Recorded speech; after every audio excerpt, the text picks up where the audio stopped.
Assalamualaikum warahmatullahi wabarakatuh. Perkenalkan, nama saya Naufal Faiz Nasution dengan NIM 210306064 dari Fakultas Pertanian, Prodi Peternakan dari kelas Peternakan B, Universitas Sumatera Utara. Di video kali ini, saya akan menjelaskan video tentang ternak unggas, yaitu Anas Plati Ricos atau bebek betelur yang dibimbing Ibu Tatif Widiana Sari, SPT MP. Selanjutnya, saya akan menjelaskan tentang bagian eksternal pada bagian tubuh bebek. Bisa kita lihat di sini, bagian pertama ada bagian caput, yaitu bagian kepala yang terdiri dari rostrum, yaitu bagian paru-paru. Bagian paru-paru menjadi dua bagian, yaitu adalah maksila, yaitu bagian rahang atas, dan mandibula, bagian rahang bawah. Seterusnya kita lihat di sini ada nares anteriores, yaitu bagian lubang hidung yang terletak di rostrum atas dan memiliki sepasang hidung. Selanjutnya ada bagian sera, yaitu bagian sera itu bagian yang terlunak yang letaknya di bagian rostrum atas. Selanjutnya ada porus visus, yaitu bagian mata yang memiliki kelopak mata terdiri dari superior dan inferior, dan bulbul oculi, yaitu bola mata. Selanjutnya ada porus acusnus aceternus, yaitu bagian telinga yang ditutupi oleh bulu-bulu halus. Selanjutnya saya akan melanjutkan bagian kedua, yaitu bagian cervix, yaitu bagian leher. Bagian leher memiliki fungsi yang menghubungkan dengan caput dengan trunkus. Oke. Selanjutnya kita akan melanjutkan bagian ketiga, yaitu bagian-bagian trunkus, yaitu bagian badan yang meliputi bulu-bulu halus yang terdiri dari tratricus, yaitu bagian bulu yang menutupi semua badan.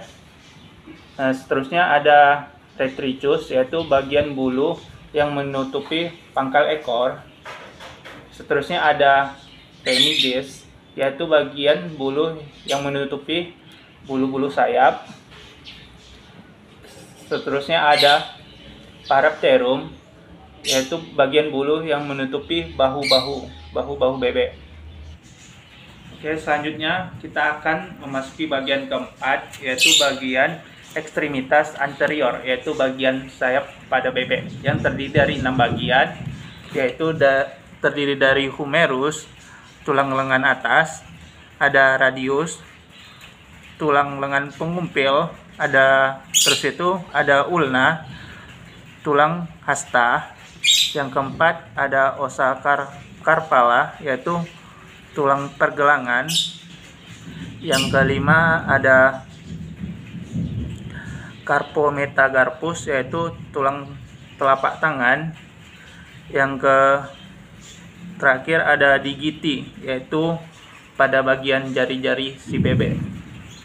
Oke, selanjutnya bisa kita lihat di sini.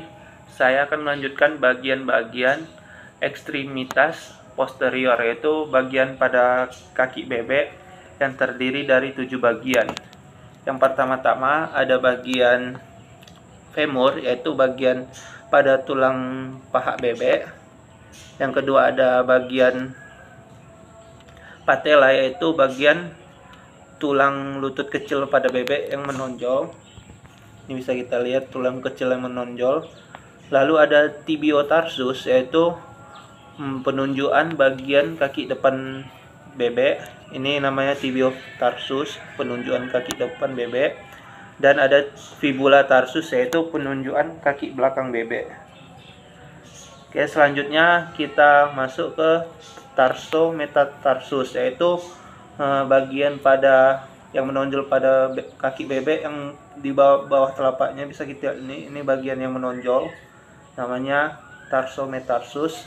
Lanjut ke phalanges. Ya, phalanges itu bagian pada tulang jari-jari kaki bebek, ini namanya phalanges. Dan yang terakhir yaitu selaput, gunanya untuk berjalan di air dan genangan lumpur atau becek.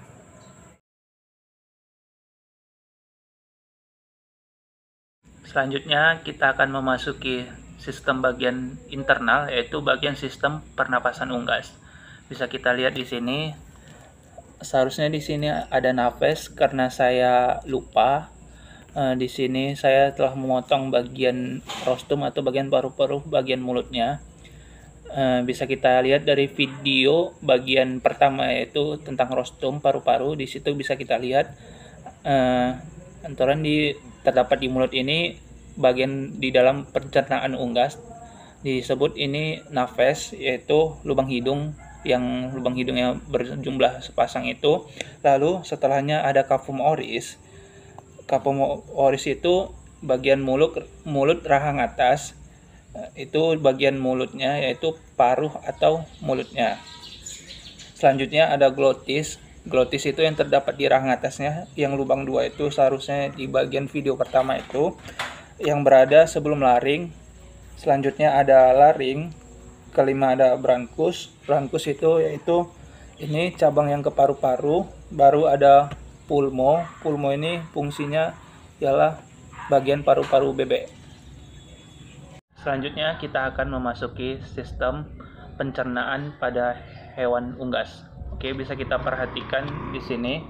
Di sini seharusnya terdapat mulut, karena saya memotongnya, saya sekali lagi minta maaf. Bisa kita lihat pada video bagian pertama, yaitu rostum bagian paru-parunya. Di sini terdapat antoran di dalam pernapasan bebek ini ada cavum oris, yaitu bagian mulut si bebek. Selanjutnya di sini ada esophagus, yaitu bagian kerongkongan, dan ada crop, yaitu bagian tembolok untuk menyimpan makanan sementara. Seterusnya ada ventriculus atau gizzard. Ini berfungsi untuk menghaluskan makanan. Lalu ada di sini ada intestinum tenum, yaitu usus halus yang dibagi menjadi 3 bagian, yaitu duodenum, yang terdapat pleuros atau pankreas, tempat untuk terdapat yang mengkreasikan pencernaan.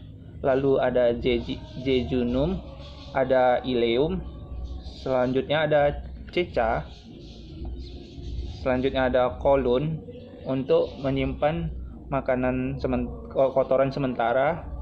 Di sini ada kolon untuk menyimpan kotoran sementara. Lalu ada kloaka. Ini kloaka untuk berfungsi untuk tempat keluarnya kotoran. Sekian video dari penjelasan pembedahan bebek yang saya lakukan. Apabila ada kekurangan atau kesalahan, saya mohon maaf. Kepada Allah saya mohon ampun.